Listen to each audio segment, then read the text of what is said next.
Morning my fellow Driftomaniacs, Rich here, and today I've got a treat for you. We're going to do a quick review of the Redcat Rampage MR. Brushless, 1/5 scale, absolute monster to my mind. It caught my eye on the internet. I'm down there this morning at JJ Customs in San Jose, California to have a look close up and personal. So let's get that camera off the tripod and check this baby out. Well guys, what's your first thoughts on the Redcat Rampage XR? This is the XR, the Pro version, the electric version of the car. This is also available as a gas version of it. I'm absolutely loving this thing. It actually caught my eye on the internet long before I saw it down here at JJ Customs, but I'm not sure I've got somewhere suitable to run it, as well I'm sure it's good off-road. Some of my off-road venues are probably a bit too serious for it. It's the impression it's maybe more blacktop focused and loose surface focused than it is outright off-roading and bashing with the thing on there. So it's got a reasonably low ground clearance, and it is absolutely huge. So what are your first thoughts on this? Have you got one of these? Do you run one of these? Can you tell us a bit more about it? Share your thoughts with us guys. Anyway, we're going to get that body off and have a look and see what we get for our money. I would say it does come with a 980 kV brushless motor, and takes 2 or 3S LiPo packs for a 6S power on it, which should be an absolute blast. Okay guys, well, taking the body off, let's have a look what we get for our money. Super lightweight shell actually, yeah, that looks very, very tough indeed. Okay guys, well, let me know your first thoughts on the inside of the car. The first thing that screamed out is this is very, very well made. Anybody may be questioning Redcat kind of quality of the past, this thing being one of the Pro versions, lots of aluminum in here. The plastic doesn't feel plasticky at all. It feels very hard, very rigid, and very well built. Anyway, we've got the camera off the tripod, and let's have a close scan up and down the car. Okay, starting at the front, we've got a huge splitter on there. This thing gives a little bit of error to keep the car glued on the floor. Metal drive shafts all round. Aluminum shocks, fully adjustable on there. Everything looks very, very beefy. Got metal support plate in the middle here. Fully adjustable front suspension all round on there, which is a very good sign indeed. We have got a monster size servo tucked away on the left hand side of the car here. Our ESC on the top, and our motor mounted towards the front of the car, no doubt.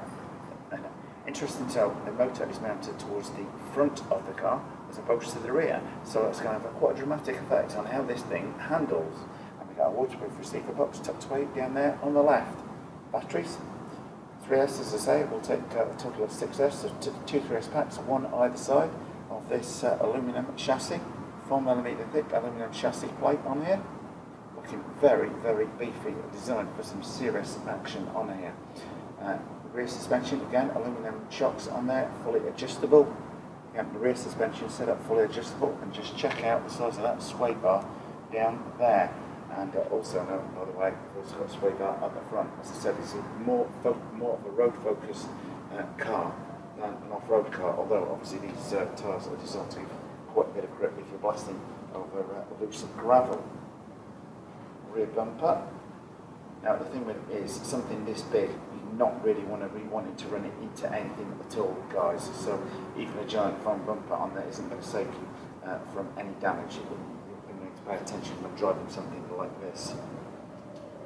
As I say, the plastics on it doesn't feel super plasticky at all. Anyway, guys, thumbs up if you like the looks of this one, because I am definitely liking the looks of this.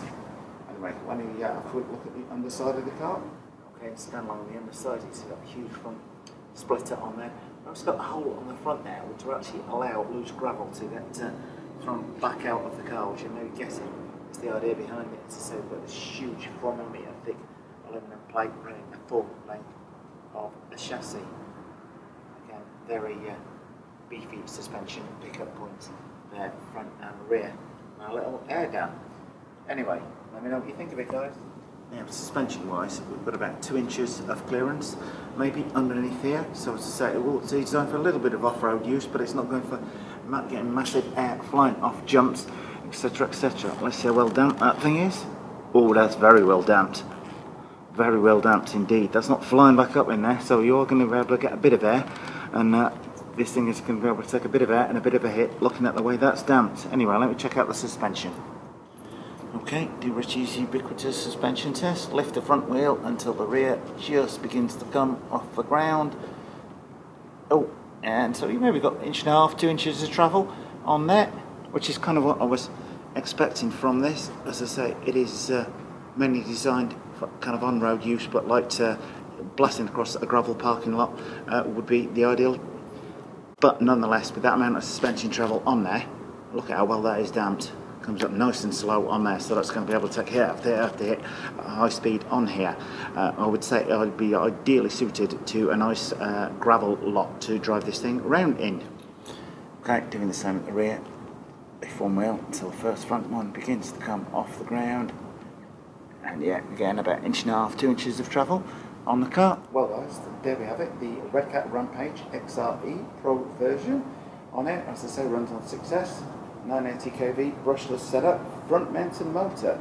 So I would be most interested to drive one of these. I have to say, it is very, very tempting to get one of these. If you are into big scale like this, down at JJ Customs, they have a whole host of large scale cars, and they will undoubtedly be getting the new Super Ray Rock Racer in when that comes out, which yours truly is definitely looking forward to.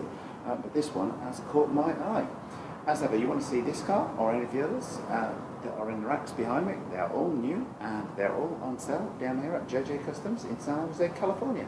So thanks to them for letting me do a quick review of the Redcat Rampage XR today. Any comments or questions you might have on the car, then don't hesitate to contact them. And if you like this video, as ever, don't forget to subscribe. Well, many thanks to JJ Customs for letting me do a quick preview of the Redcat Rampage XR. If you want to check out this car, then do give them a call and get down there to their new showroom in San Jose, where you can check this and any of the cars out that they sell in person.